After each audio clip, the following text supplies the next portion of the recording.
Hi guys, in this video, in preparation of the slug tune guide I have planned for the M3, I'll be installing the slug power kit to get the power I would like to get when shooting some heavier slugs. Although I have made already a video installing the kit in an Impact Mark II and the installation is almost identical, I'll be showing the installation on the M3 as well, as some people have asked me to do so. So if I could help a few people out there doing it, I'm happy to do it. Before we go ahead, I would really appreciate if you would subscribe to my channel. This helps me out a lot in the YouTube algorithm and keeps my channel growing. So without further ado, let's get started. So I'll go pretty swift through the installation, but still cover all the critical points to take notice. Feel free to contact me in the comments if you have any questions after this video. Right, so the most important thing to make sure is that you have a safe impact to work on. There are no pellets in the breech, the impact is put on safe, and the first thing we'll have to do is to drain the entire system from air. So we'll undo the bottle first. Small hiss.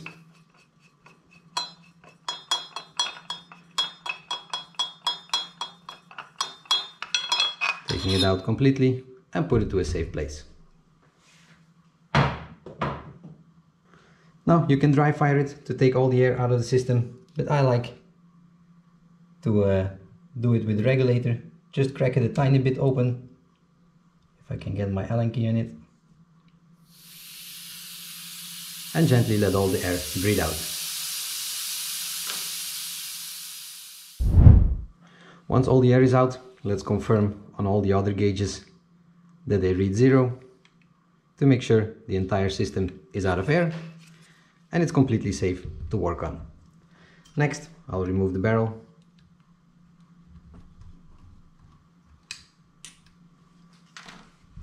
Slide it out gently. Tolerances on the M3 are even tighter than on the M2, so it makes for a pretty snug fit. And put your barrel to the side.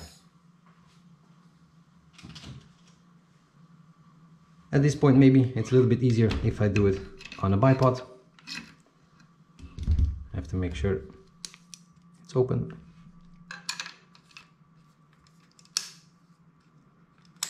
So we have a nice platform to work on. And the next thing we'll do is remove the Picatinny rail. You have 3 screws, one in the front,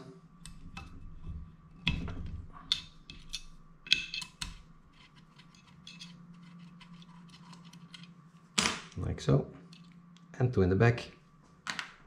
It's a 2.5mm. Whoops.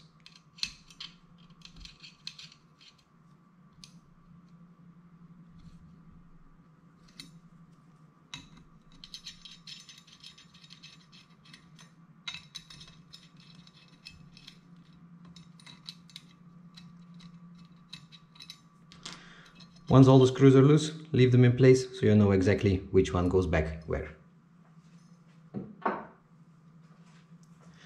Once that is done, unscrew your valve knob.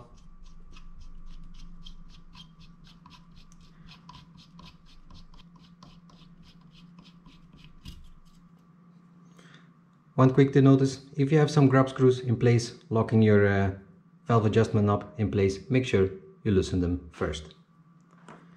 Take out the spring, put them to the side so you don't lose them. Then we take an 11mm box wrench, make it loose, shouldn't be too tight. Also put this to the side, and at this point it's always a good reference to measure the depth of your valve. C3. Mine is right at 6 and a tiny bit, so that's a good quick reference to know we can put it back later on exactly the same. Pull it out like so. Make sure I'm still in focus. Then I use some vice grips like this with some protectives on the end to grip on to the valve rod.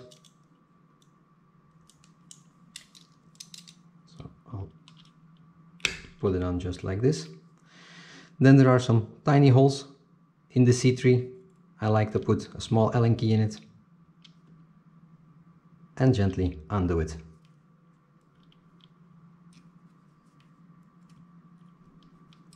Mine, there was no Loctite, as there is an O-ring inside that keeps it from losing its place while you're shooting. The older Impacts had some blue Loctite on it to make sure it won't move.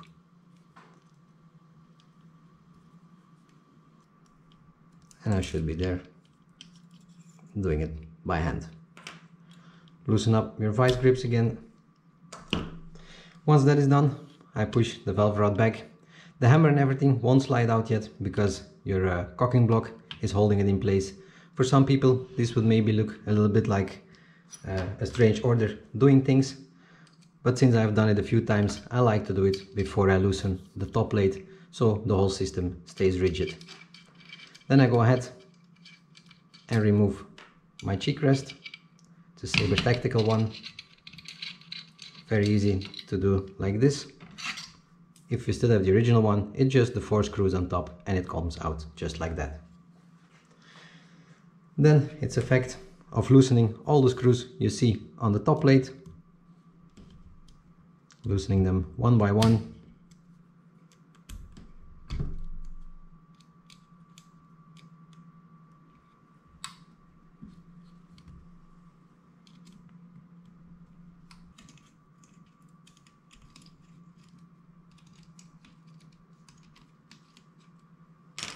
Once they're all loose, it's just simply lifting it up, making sure you leave all the screws in place because some of them have a different length and they will have to go back exactly where they were.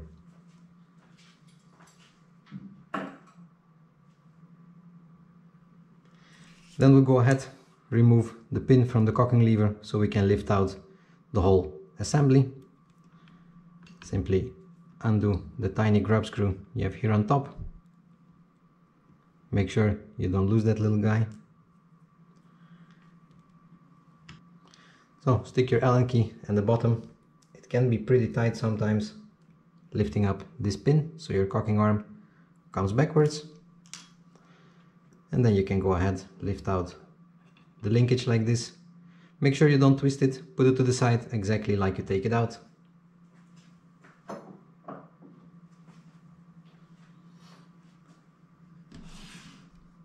This block you can put together with your top plate. And then we can go ahead, take our internals out. You can use small Allen key for this from the top side. And there you have the full assembly. You have your hammer, you have the hammer weight and the hammer spring. In the back of your Slug Power Kit you can find 2 spacers like this, stack them on top of each other. Take your hammer weight, slide them over just like this, followed by the spring, and then again the hammer on top of it, and simply slide it back into the impact.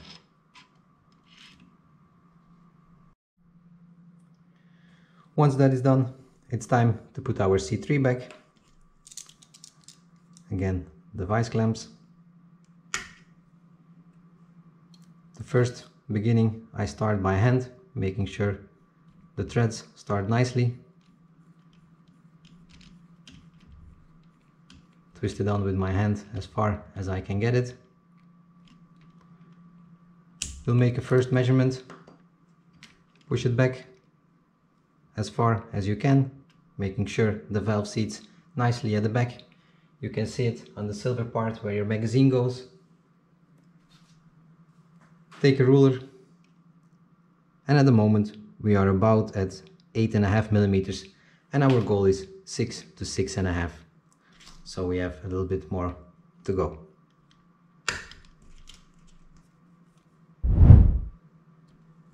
Let's make a second measurement.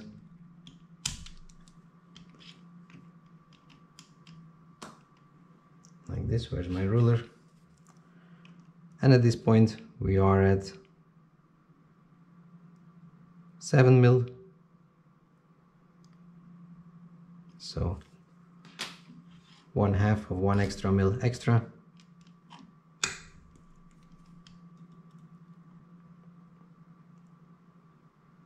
and we are about at 6.5. Let's see, probably my power wheel is also at 16 and at 4. Let's put it at 8 for the moment, and let's see. And at 8 I'm exactly at 6. So that's pretty spot on. And then at this point we can put our cocking linkage back. So let's take our cocking linkage. Just make sure that pin is in front of your hammer weight there. It sits nicely in place. Second part, reattach the linkage. An easy trick I found is to stick your Allen key from the bottom upright, aligning the hole already, and then dropping the pin in from the top. It can be a little bit fiddly getting it in there, so it takes a little bit of patience. Like this. Remember the tiny Allen key or set screw that goes on top of that, screwing it in, putting the cocking linkage back in place. Let's put our top plate back. First of all, that block that sits in front. Take your top plate with all the screws that should still be in exactly the right positions, getting them to seat nicely, and then it's effect taking the right Allen key, just start all of them just a little bit so the threads are starting and you don't bind them up. Then once all the screws just started and the top plate is kind of secure, a second thing I like to do to make sure the alignment between back and front is to put the barrel back for a second. Where is my barrel? Slide it in gently.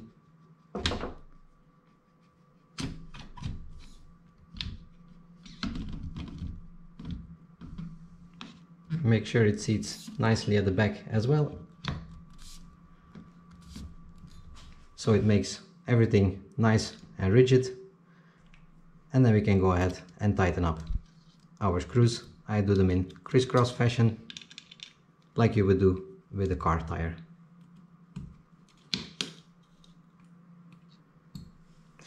Once that is all done, I remove the barrel again, put it back to the side, and we can go ahead and reinstall our valve housing. Very simple. Screw it back in, pinch it up with the 11mm, doesn't have to be super tight, and then you have the choice. With the Slug Power Kit comes the spring. You can also experiment with the original one or with the lighter one that comes with the Slug Power Kit. That's up to you. Then also in the bag of your Slug Power Kit you will find a little rubber ball that goes into the spring on the end, just like this. Take your valve adjustment knob, make sure the spring sits nicely inside, and screw it back on.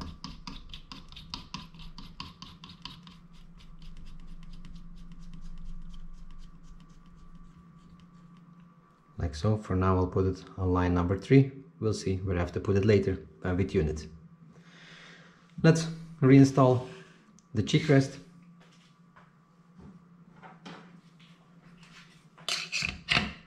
Simply taking the 2 screws, putting them back on.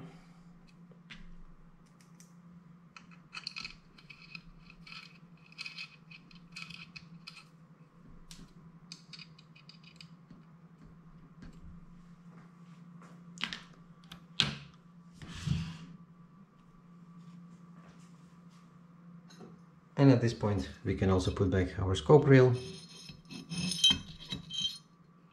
making sure I find the right place for it. Same as with everything else, first start all the screws before you tighten them.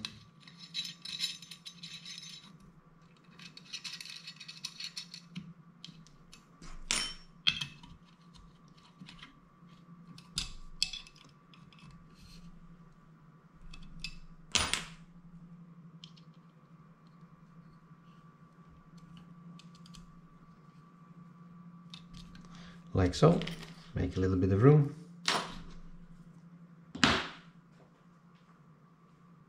And then the last thing we'll have to install is the pin probe that comes with the Slug Power Kit. Put the bipod to the side.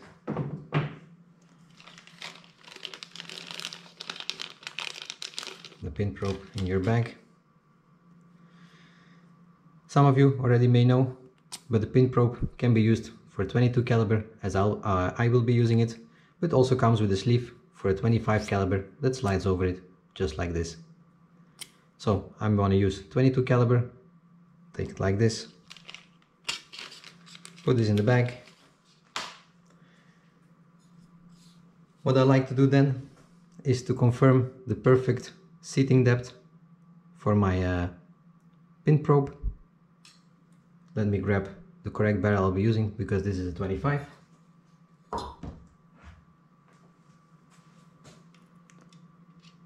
I'll stick it in and I push it in until where I see the front end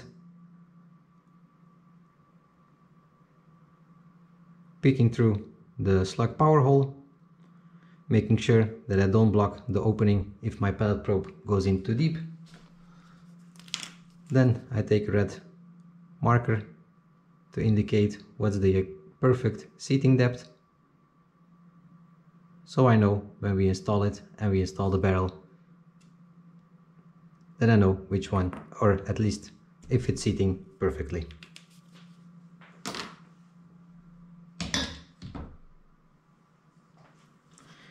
To install the probe, I'll put my Sabre Tactical buttstock a little bit out of the way. Cock your impact until you see here the opening for your pellet probe. Undo it. Make sure you don't force the screw, as it's a very tiny screw and you can strip the head of it and then you're in some kind of big problems. Push it out just like this. Put the old one to the side. Take your slug probe, feed it in from the back, making sure it goes in the correct orientation, more or less. Push it forward. Take a small Allen key, align the hole of the pin probe and reinsert the little screw.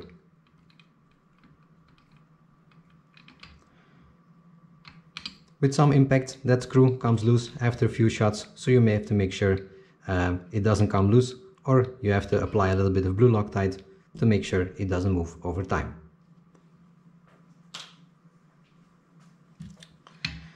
Pull your cocking lever all the way to the back. Make sure the pin of the pin probe does not interfere with the opening, otherwise your magazine won't fit anymore. Put the buttstock back. Let's decock it like this. I'll take my 700mm barrel, slide in your barrel very gently.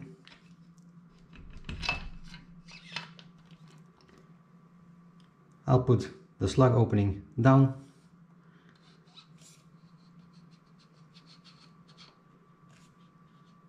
Making sure it seats all the way. And we can tighten up our barrel screw, just like this.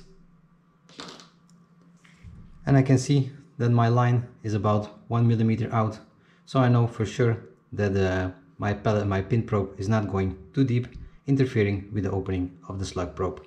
I can experiment with this, going a little bit more deeper, seating the slug a little bit further into the barrel and see if that changes accuracy as well. Last thing to do, put the barrel back, the bottle back on.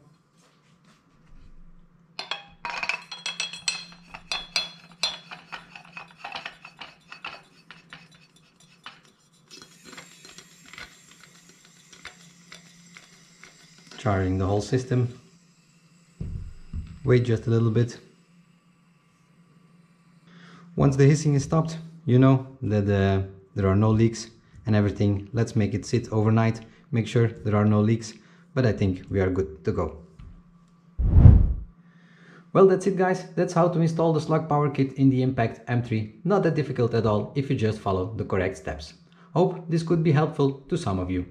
Make sure to stick around for the other parts of this little video series of me preparing and tuning my M3 to shoot slugs, which is the perfect platform to do this with. Don't forget to like, subscribe, and I hope to see you back in the next one. Bye.